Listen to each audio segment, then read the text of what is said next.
to be elected. But how and by whom, that has a detail. But basically, by Ahlul Hall wal Aqd. So it depends on the situation and circumstances.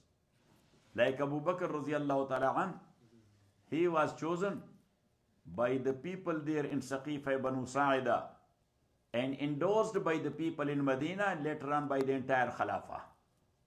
Got it? And number two, or in this regard, in election wise, or is the intikhab or election of Sayyidina Usman, that was done by the shura of 6 people. Or the election of Sayyidina Ali, that was done by the election or by the vote of general public of Medina. That is one way. So different mean one way, but it has 3 modes.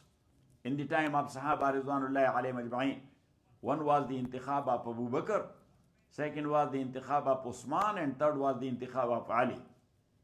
And the second way of selecting a Khalifa is istikhlaf. So istikhlaf means to appoint someone as Khalifa after the death of the previous one. Like as Sayyidina Abu Bakr radiallahu ta'ala anhu, he did istikhlaf of Umar. And number 3, taghallub or istila, overtaking. What? Overtaking. That somebody overtook the Khilafat.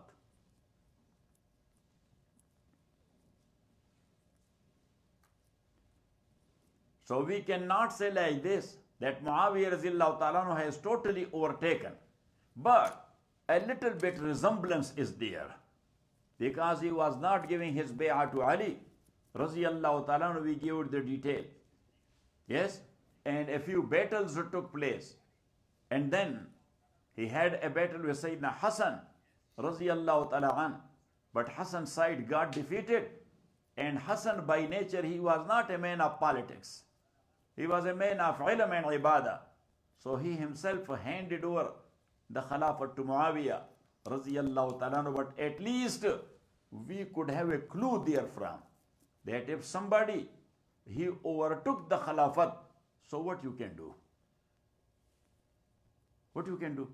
Because in modern era, also if somebody overtook the presidency, so they say that we have to recognize him. Because he has taken over, now the power is in his hand.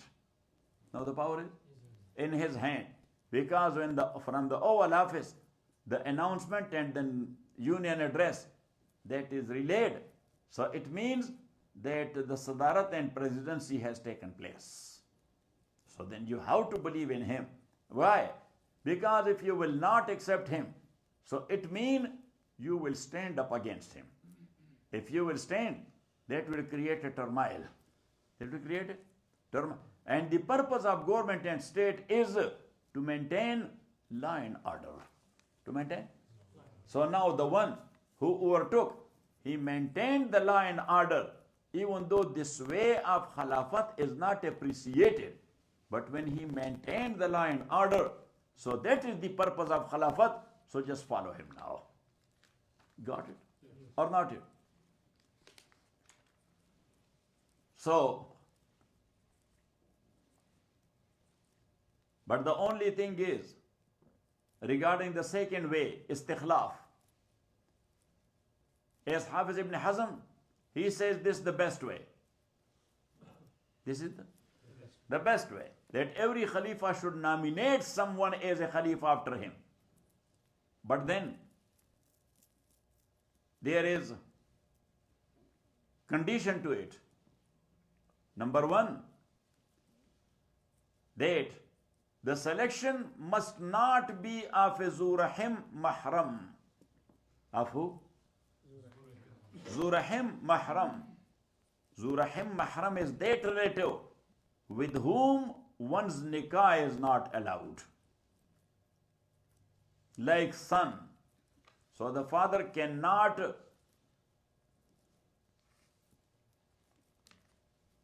nominate his son as Khalifa after him.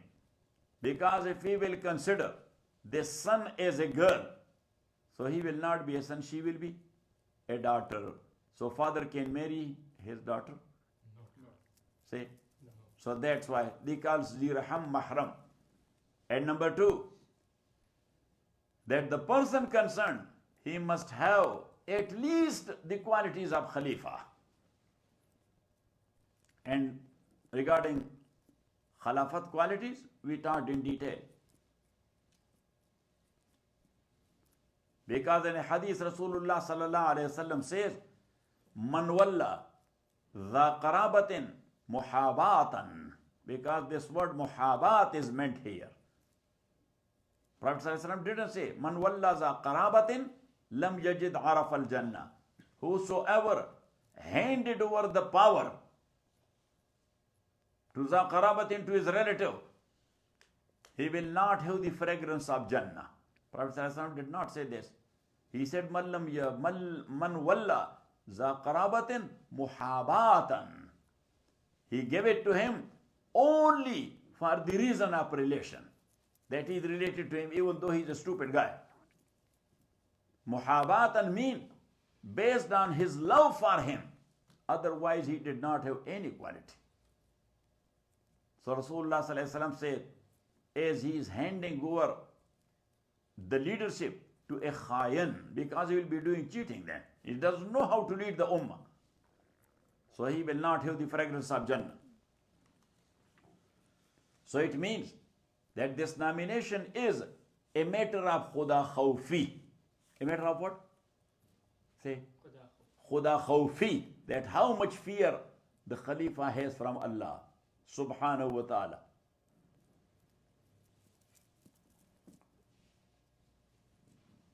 So then the fuqaha said that instead of Zarahim Mahram, we can put the word who cannot testify in favor of someone in a court of law, so he should not be nominated. So father can testify in favor of his son? Say, he cannot. A son can testify in favor of his father? Say, he cannot. A brother can testify in favor of his brother? Islamic Sharia does not accept it.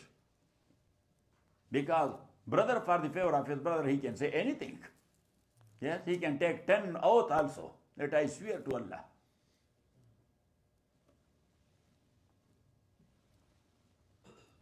Got it? Yes. So now this was the Tariqah Khalafat. Now the next chapter, which is the last chapter, so we will talk about the system of government in the time of these 6 Khulafa. That how was their system of government, how they were running the state and the government.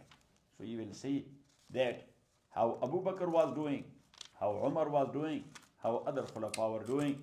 وَصَلَّى ta'ala ala khairi khalqi. And there will be actually 4 systems. One is political, the second one is administrative, the third one is revenue, and the fourth one is defense. That how were these 4 basic and original branches of government in the time of Khulafa. وصلى الله تعالى على خير خلقه محمد وآله وأصحابه أجمعين برحمتك يا أرحم الراحمين. Even though none of us is becoming Khalifa, but this is deen, we have to study it.